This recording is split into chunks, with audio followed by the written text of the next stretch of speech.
하나님께서 우리에게 가정을 허락하셨습니다. 이건 정말 너무나 귀한 선물입니다. 하나님께서 이 가정을 주님의 뜻 가운데 세우기를 원하십니다. 그렇기 때문에 주신 거예요. 하나님께서는 이 세상에 쓸모없는 것을 허락하지 않습니다. 그분 보시기에 심히 좋았던 이 아름다운 세상에 그분께서 특별히 친히 세운 것이 두 가지가 있으니 하나가 가정이고 또 하나가 교회입니다. 그렇기 때문에 우리가 가정을 아름답게 믿음 가운데 세우기 위해서는 가정을 만드신 하나님의 뜻이 무엇인지를 알고 그분을 모시는 것이 가정을 지키고 가정을 품고 가정과 함께 성장하는 데 있어서 굉장히 중요한 부분입니다. 하나님께서 허락하는 모든 것들은 사실 귀한 거예요. 우리가 잘 아는 오병이어 사건 때 그때 하나님께서 놀라운 기적의 역사를 예수님이 축사하신 이후에 예수님의 손을 통해서 보여주십니다. 그때 예수님이요 제자들에게 이런 말씀을 하시죠. 먹고 남은 거 다 거둬라. 그래서 거뒀더니만 12바구니가 되었습니다. 왜 거두라고 하셨을까요? 하나님이 주신 거는요 다 소중하기 때문에 그것이 함부로 낭비되거나 허비하지 않도록 예수님께서 다 거두라고 하신 거예요. 칠병이어 사건 때도 예수님이 다 거두라고 합니다. 그때 나온 것이 7광줄입니다. 주님이 주신 건 다 귀한 거예요. 하물며 물고기와 떡도 귀해서 예수님께서 다 거두라고 하셨는데 하나님의 형상으로 지음받았고 예수 그리스도의 생명과 맞바꾼 하나님의 자녀들, 그분의 백성들을 하나님께서 얼마나 귀하게 여기시겠어요. 그래서 하나님은 당신의 형상으로 지음받은 당신의 뜻이 있어 세워진 주님의 백성들을 귀하게 여기시고 특별히 그 귀한 하나님의 자녀를 가족이라는 이름으로 묶어주셨습니다. 하나님께서 우리에게 주신 선물 중에 가장 복된 선물 중에 하나가 바로 자녀입니다. 성경에 기록되어 있어요. 자녀는 하나님의 선물이라는 거예요. 그럼 그 귀한 물고기와 보리떡보다도 더 귀한 하나님의 형상으로 지음받은 하나님이 친히 우리에게 허락한 생명, 선물로 주신 자녀를요 잘 양육해야 되는 것이 우리 부모의 책임입니다. 자녀들도 마찬가지예요. 하나님께서 우리에게 이 땅에 생명을 가지고 태어날 수 있도록 부모님을 통해서 허락해 줬거든요. 그래서 부모를 공경하는 것은 마땅히 행해야 될 자녀의 도리고 얼마나 귀한지 하나님께서 이 일을 위해서 약속까지 줬어요. 내 부모를 공경하라. 그러면 네가 이 땅에서 장수하면 잘 될 것이다. 약속 있는 첫 계명이라고 했습니다. 하나님께서 이 가족 구성원이 부모와 자녀로서 이루어지잖아요. 둘 다 굉장히 귀하게 여겨주십니다. 그러면 자녀와 부모가 어떻게 아름답게 믿음 안에서 가정을 세울 수 있느냐? 성경을 통해서 한번 알아보려고 합니다. 예수님께서 말씀하셨어요. 누가 내 자녀고 누가 내 형제고 누가 내 어머니냐? 하나님의 뜻 가운데 행하는 자가 내 형제요, 내 자매요, 내 어머니다. 먼저 하나님께서 가정을 세우셨다고 했는데 예수님이 이 일에 대해서 이렇게 해석하십니다. 아버지의 뜻 안에서 서로 합력하여 선을 이루는 거, 같이 하는 거, 주님의 뜻을 함께 누릴 뿐만 아니라 나누는 거, 전하는 거, 실행하는 거, 이것이 가정을 지키는 가장 확실한 방법이라는 것입니다. 가족은 함께 할 때 의미가 있어요. 예전에 삼성이 광고를 할 때 또 하나의 가족 삼성이라는 그런 광고 카피라이트를 보인 적이 있어요. 삼성은 언제나 여러분들과 함께하는 가족입니다. 냉장고로, 세탁기로, 전화기로 일상에서 여러분들이 사용하는 제품으로 우리는 여러분들과 함께하는 또 하나의 가족입니다. 물건을 파는 기업도요, 함께하는 것이 가족의 첫 출발이라는 걸 압니다.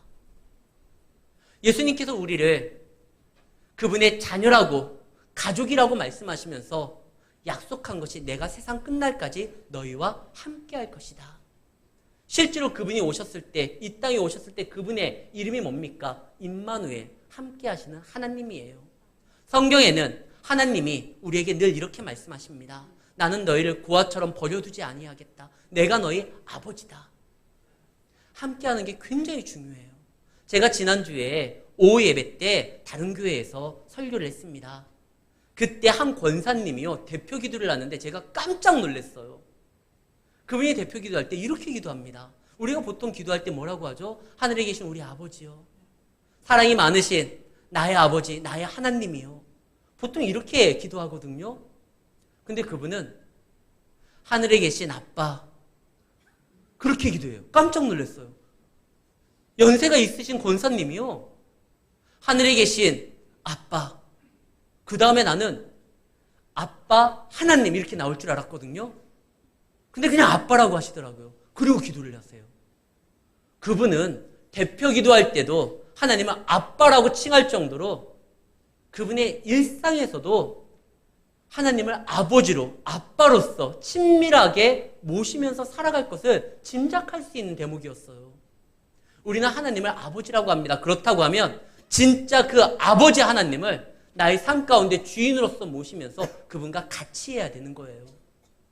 성경에 다윗이요, 다윗이 엘라 골짜기에서 블레셋과 싸울 때 놀라운 고백을 하죠. 사실 하나님을 느끼기에 가장 최적의 장소가 어디입니까? 교회예요. 교회에서는 다른 일손을 멈추고 예배 가운데 나아가 하나님의 말씀을 청종하고 그분의 뜻이 무엇인지를 마음에 새기는 순간이고 시간입니다. 하나님을 느끼기 가장 좋은 장소예요. 근데 일터에서는 바쁘니까 우리의 가족을 깜빡 잊을 때도 있어요. 주님을 위해서 살아간다고 하면서 정작 주님께 시간을 내어주지 못하고 일하는 것이 바쁘다 보니까 가족을 잊을 때가 있어요. 전쟁터는 하나님을 기억하기 좋은 최적의 장소가 아닙니다.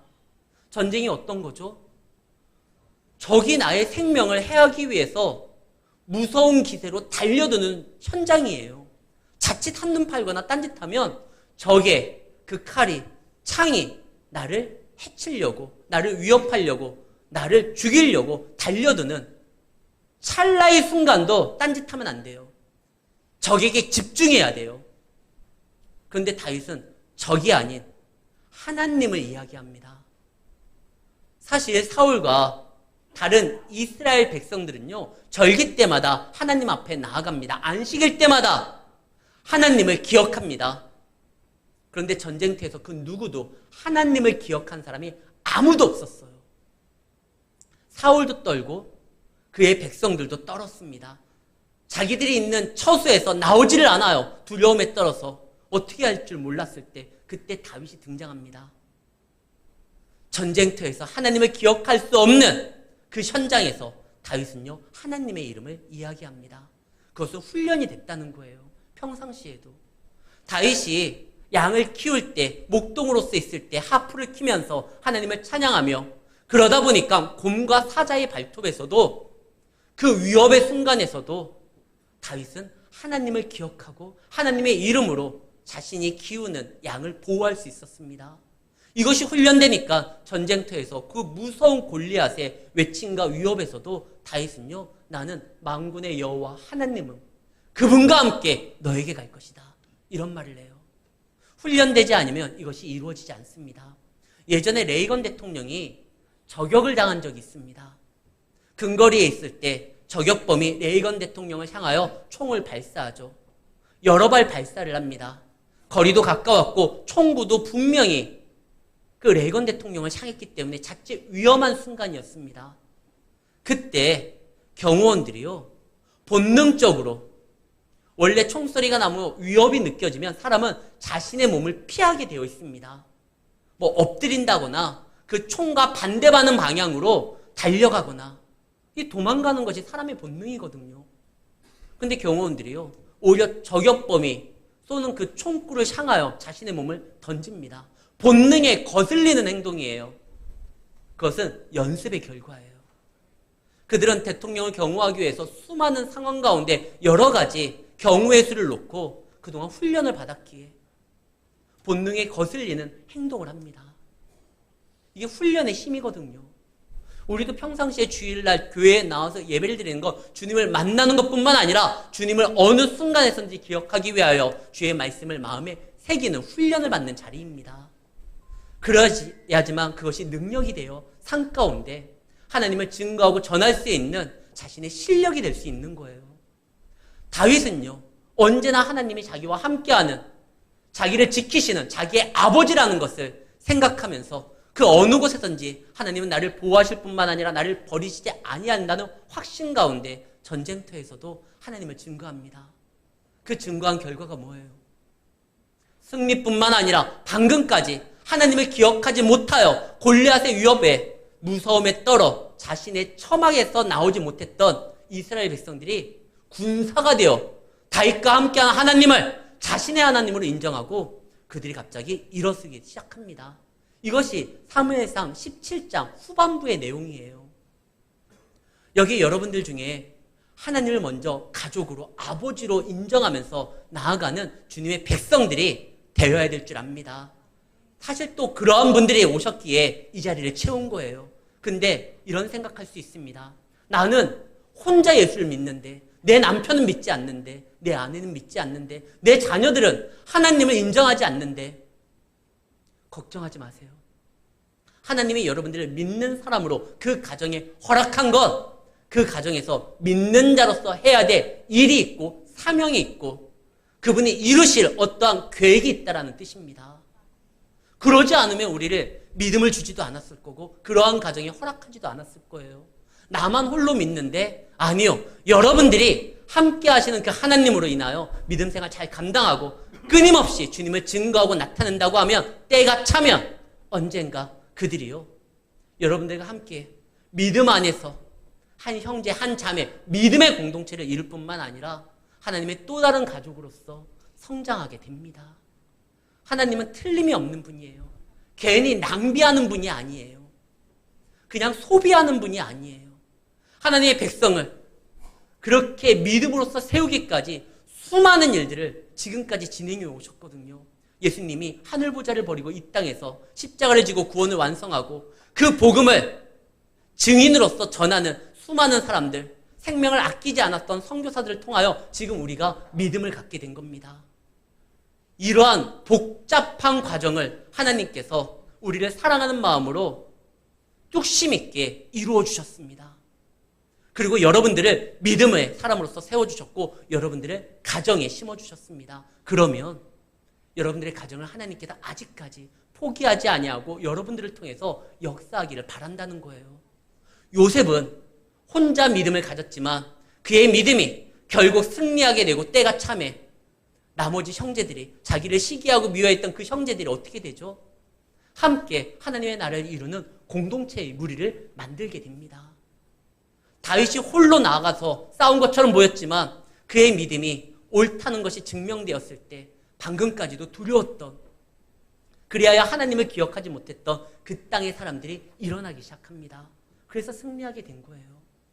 우리가 진정한 믿음의 가정을 이루기 위해서는 내가 먼저 하나님과 함께하는 시간을 지속적인 반복과 훈련을 통하여 어떠한 일상에서든지 그것을 느끼고 경험할 수 있는 성령이 충만한 사람이 된다고 하면 내가 사랑하는 그 가족이 또한 하나님 안에서 은혜 가운데 나오게 되는 그 기적의 역사가 곧 이루어질 것입니다. 끝까지 포기하지 마시고 믿음 생활 잘 감당하시기를 바랍니다. 그러나 한 가지 유의할 게 있어요. 한 번의 믿음이 나의 모든 삶을 다 이루는 건 아니에요. 우리가 그런 거 있잖아요. 예전에는 우리 교회가, 예전에는 내 믿음이, 왕년에는, 그건 꼰대들이 하는 말이고요. 우리는 현재를 믿음으로 살아가는 거예요. 과거에 큰 믿음을 보였으면 지금은 더 아름다운 믿음으로써 나타내줘야 됩니다. 그런데 다윗이요, 큰 승리를 얻었잖아요. 근데 그 다윗이 시간이 지남에 따라 하나님 안에서 그분만을 의지했던 생활이 점점 변하게 됩니다. 다윗같이 아름다운 믿음이 없어요. 그러나 시간이 지남에 따라 그가 변질돼요. 왜냐? 그에게 책임이 생겼거든요. 예전에는 목동으로서 누구 하나 간섭하지 않은 가운데 하나님을 찬양하면서 양들을 돌보면 돼요. 근데 지금 다윗은요, 골리앗을 무찌른 다음에 그는 군대 장관이 됩니다. 왕의 사위가 됩니다. 로얄 패밀리가 돼요. 그리고 큰 책임을 맡게 됩니다. 그러니까 군대 장관으로서 해야 될 일이 너무나 많은 거예요. 그러다가 하나님과 점점 소원해집니다. 아무리 군대 장관이 된다 할지라도 여러분들이 직장에서 과장이 되고 부장이 되고 사장이 되고 어떠한 역할을 크게 감당했다 할지라도요, 우리의 첫 번째 세워진 목적은 예배자입니다. 그것을 잃으면 안 돼요. 다윗은 예배자로서 군대 장관 일을 감당해야 되는데 자기의 책임이 막강하니까 군대 장관의 일을 감당하다가 오히려 예배자의 삶을 소원하게 됩니다. 그래서 그가 하나님을 의지하지 아니하고 자기의 실력과 자기의 어떠한 전투 경험을 의지하게 돼요. 그래서 사무엘상 21장에 보면 그런 말이 나오잖아요. 다윗이 성소에 가서 무엇을 찾냐면 골리앗의 칼을 찾습니다. 그리고 그것을 무기 삼아 자기를 지킬 수 있다는 확신 가운데 제사장님, 이것보다 더 좋은 게 없습니다 라고 하면서 그거 갖고 세상에 나가서 승부 걸려고 해요. 그러다가 어떻게 됩니까? 다윗의 인생에서 가장 처참한 결과를 맞게 돼요. 다윗이 미친 척하면서 목숨을 구걸해서 겨우 생명을 건지는 장면이 나옵니다. 그 골리앗의 칼은 무기가 아니에요. 성소에 왜 어울리지 않는 골리앗의 칼이 있었을까요? 그것은 교육용이에요. 만약에 우리 교회요, 여기 기관총이 만약에 걸려 있다고 하면 교회와 어울리지 않잖아요. 근데 기관총을 걸어놨다고 하면 나름대로 그것을 걸어놓은 목적이 있고 이유가 있을 거예요. 우리 교회가 35년 됐지만, 아니 한 100년 됐다고 치고 6.25 때 인민군이 우리의 예배를 방해하기 위해서 막 협박을 하고 총을 당기려고 했는데 하나님께서 예배를 지키기 위해서 막 그 총이 발사되지 아니하고 고장이 나서 오히려 예배를 드릴 수 있다, 뭐 이런 내용이 있다고 하면 그거 걸어놔서 우리가 후세들에게 교육을 시킬 거예요. 아니 왜 교회에 어울리지 않게 총이 있습니까? 재직회 때 말 안 듣는 사람 쏘라고 놓은 건 아닐 거 아니에요. 얘기할 거예요. 과거에 우리 조상들이, 우리 믿음의 선진들이 예배를 드릴 때 예배를 방해하는 세력이 저 총 갖고 왔지만 하나님께서 역사함으로 인하여 그 총이 발사되지 아니하고 오히려 그 총을 가지고 있던 그 인민군이 회개하고 주님께 돌아왔다. 만약 이런 내용이 있다고 하면 그 총은요, 교육용이에요. 성소에 골리앗의 칼이 있다는 것은 그걸 사용하라고 놓은 것이 아니라 교육용이에요. 그 옛날 엘라 골짜기에서 칼과 단창으로 무장했었던 골리앗이 나왔지만 전쟁은 여호와께 속한 것이기 때문에 믿음으로 나갔던 다윗이 승리할 수 있었다. 그 전리품이다. 근데 그 승리의 당사자였었던 다윗이요, 군대 장관이 되어서 바쁜 일을 감당하고 또 전쟁에 많이 참여하면서 칼의 위력이 얼마나 중요한지를 깨닫게 되었을 때, 그 칼을 사용하는 것이 아니라 의지하게 되었을 때 그 다윗이 골리앗의 칼을 달라고 합니다. 이것보다 더 좋은 거 없습니다. 그러다 무너지죠. 아무리 신앙이 좋은 사람이라 할지라도 혼자 그 일을 감당할 땐 수많은 유혹이 오고 자기가 일에 치여서 바쁘다 보면 하나님을 생각하지 못하는 경우가 있습니다. 그땐 누가 필요하죠? 믿음의 동역자들이 필요해요. 다윗이 믿음이 좋았지만 그에게 한 가지 약점이 있었으니 믿음의 동역자를 만들지를 못했어요. 물론 한 명 있죠. 요나단. 그러나 그 요나단과 함께하는 시간보다 오히려 그 다윗이요, 전쟁에 참여했던 시간이 더 많아서 그랬는지 그는요, 일에 치여서 자기를 위하여 생명까지 아끼지 않았었던 요나단의 그 기도의 도움을 요청한 적이 거진 없어요. 요나단에게 네 아버지가 나를 죽이려고 한다, 한탄만 했지 나를 위하여 나와 같이 하나님 앞에 기도하자, 이런 간구를, 도움을 구한 적이 없거든요. 그는 믿음의 동역자를 만드는 데 있어서 어려움이 있었습니다. 그러다 보니까 쓰러진 거예요. 하나님께서 우리에게 교회 공동체로 세워주셨습니다. 이것은요, 서로 응원하고 격려하고 서로 도와주고 세워주라는 뜻이에요. 그래서 서로에게 이렇게 기도의 제목을 내어놓고 자신의 부끄러운 부분을 이야기하고 도움을 청하는 건, 그거는 흠잡힐 일이 아니에요. 오히려 내 믿음을, 그리고 우리 공동체를 더욱더 세우는 능력이 될 것입니다. 그리고 서로 사랑하는 가족이면 흉이 될 게 없잖아요. 그리고 내가 좀 속이 상하다 할지라도 내 가족이 기뻐하면 진짜 사랑하는 가족이라고 하면 어떻죠? 그가 기뻐함으로 즐거울 수 있습니다. 제가 어제 야구장에 갔어요. 5년 만에 갔어요. 5년 만에 정말 처음으로 야구장에 갔습니다. 하나와 기아의 경기였어요. 저는 하나를 응원하러 갔어요. 혹시 어제 경고 알고 있습니까? 10대 2로 졌어요, 하나가. 속이 상하죠. 그러나 한편으로는 나는 속상하지만 여러분들은 좋아하겠구나. 광주분들은 얼마나 신이 났겠어요. 그래서 여러분들이 좋아하니까 그걸로 됐다 이런 생각을 했거든요. 가족이라고 하면 꼭 내가 뭔가 아니라 할지라도 내 상대가 좋아. 우리 부모님이 그러잖아요. 나는 힘들어도 내 자녀가 성장한다고 하면 기뻐할 수 있다면 얼마든지 희생할 수 있는 그러한 각오가 있잖아요. 근데 다음번에는 하나가 이겼으면 좋겠어요. 어쨌든 그런 마음들이 있었을 때 우리가 더욱더 하나님 안에서 서로 협력하고 하나 될 수 있는 거거든요. 이 다윗이 그거를 못했다가 넘어집니다. 그러다 그가 누구를 만나냐? 갓이라는 선지자를 만납니다. 그리고 그의 말을 듣습니다. 그 다음부터 다시 그가 세워지기 시작한데 그때서부터 하나님이 그와 함께 믿음 생활을 감당할 수 있는 그 땅에 억울하고 마음에 상처 입었었던 600명의 사람들을 붙여줍니다. 다윗이 그들과 했던 게 뭔지 아십니까? 신앙 공동체를 세운 거예요. 그러니까 그들과 함께 가족을 세우고 그들과 함께 교회를 세우고 그들과 함께 믿음의 공동체를 세우니까 이제 다윗이요. 어떠한 어려운 가운데 왔어도 칼을 의지하는 것이 아니라 여호와만을 바라봅니다. 그래서 다윗의 고백이 이거예요. 주는 나의 산성이요 나의 방패시요 야곱의 하나님은 나의 피난처시요. 이제는 어떤 순간에서는 이 믿음의 공동체를 세우고 그들과 함께 신앙생활을 감당하니까 어려움이 없는 거예요. 힘든 일은 있어도 그걸로 인하여 좌절하지는 않습니다. 하나님께서 여러분들에게 가족을 허락하셨어요. 어떤 가족? 믿음의 가족이에요.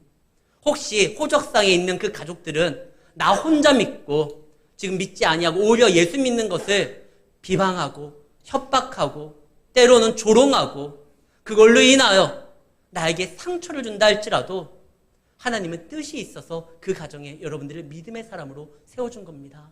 그들을 위하여 기도하십시오. 만약에 여러분들이 그들을 위하여 기도하지 않으면 이 세상에서 여러분들만큼 간절하게 기도할 수 있는 사람, 그 사람들은 이제 더 이상 없게 되는 거예요. 그 누가 자녀를 위하여 기도하는 어머니보다 아버지보다 더 간절하게 기도할 수 있겠습니까? 여러분들이 그 가정에서 그 가족을 포기하는 순간 그들을 위하여 절실하게 기도할 수 있는 사람이 이 땅에서는 사라지게 되는 것입니다. 기도하십시오. 그 가족이 언젠가 나 혼자 외롭게 믿는 나를 아픔을 주는 가족이 아니라 이제는 나를 위하여 기도하는 동역자들이 될 것입니다. 이것을 우리 교회가 멈추면 안 돼요. 여러분의 삶도 멈추면 안 돼요. 지금 가장 위험한 일이 무엇이냐면 우리가 신앙생활 제대로 감당하지 못하면 우리 다음 세대, 우리 아이들 있잖아요. 우리 다음 세대들이 믿음을 이어가지 못하고 전혀 다른 세대가 됩니다. 우리는 다음 세대를 만들어야지 다른 세대를 만들면 안 돼요. 다윗이 열심히 했습니다. 그래서 이제 다시 회개하고 돌아와서 믿음의 공동체를 세웁니다. 그 다음에 하나님께서 그에게 너무나 귀한 자녀뿐만 아니라 동역자로서 그 일을 감당할 수 있는 위대한 왕을 하나 세워줍니다. 그의 이름이 솔로몬이죠. 솔로몬은요, 여디디아라고 하나님께서 기뻐하는 자라고 하나님이 친히 먼저 이름을 줍니다. 근데 그 솔로몬이 처음에는 하나님과 함께 했을 때 다윗의 길을 따랐을 때 그의 나라가 하나님의 영광 가운데 크게 번창하고 성장합니다. 근데 다윗이요, 솔로몬이 이상한 짓을 해요. 열왕기상 11장 4절 말씀입니다. 수많은 여인들을 마음에 두니까 그 여인들이 그의 마음을 돌려 다른 신들을 따르게 하였으므로 심지어 11장 33절에 보면 어떻게 따르게 했느냐? 그들이 하나님을 버리고 시돈 사람 여신 아스다로, 모압의 신 그모스, 암몬 사손의 신 밀곰을 경배하며 그의 아버지 다윗의 길이 행하는 것 같이 행치 아니하고 하나님 보시기에 정직하고 법도와 율례를 행하지 아니하였다라는 거예요. 다윗 다음에 하나님께서 위대한 왕으로서 솔로몬을 허락했는데 그 솔로몬이 처음에는 하나님과 가까이 있을 때, 다윗의 길을 따랐을 때 그를 통하여 더욱더 많은 하나님의 일꾼들이 생산될 수 있는 기회를 줬는데 이 솔로몬이요, 누구와 함께 합니까? 하나님이 아닌, 믿음의 공동체가 아닌 이방의 여인들과 함께 함으로 그 마음을 돌이켜 이방의 신들을 섬기게 됩니다. 그 결과가 뭐죠? 그 다윗의 나라가 쪼개져요. 솔로몬의 그 죄 때문에. 그리고 솔로몬은 누구를 낳느냐? 르호보암을 낳는데 이건 괴물이에요. 전혀 다음 세대가 아닌 다른 세대를 만들어버려요. 우리는 하나님 안에서 말씀을 받은 자입니다. 너무나 귀한 은혜예요. 그리고 이거는 또 다른 믿음의 자손들을, 또 다른 믿음의 가족들을 만들라고 하는 하나님의 명령이고 그 일을 감당하게 허락해 주신 기회입니다. 이것을 놓치면 다 무너지게 돼요.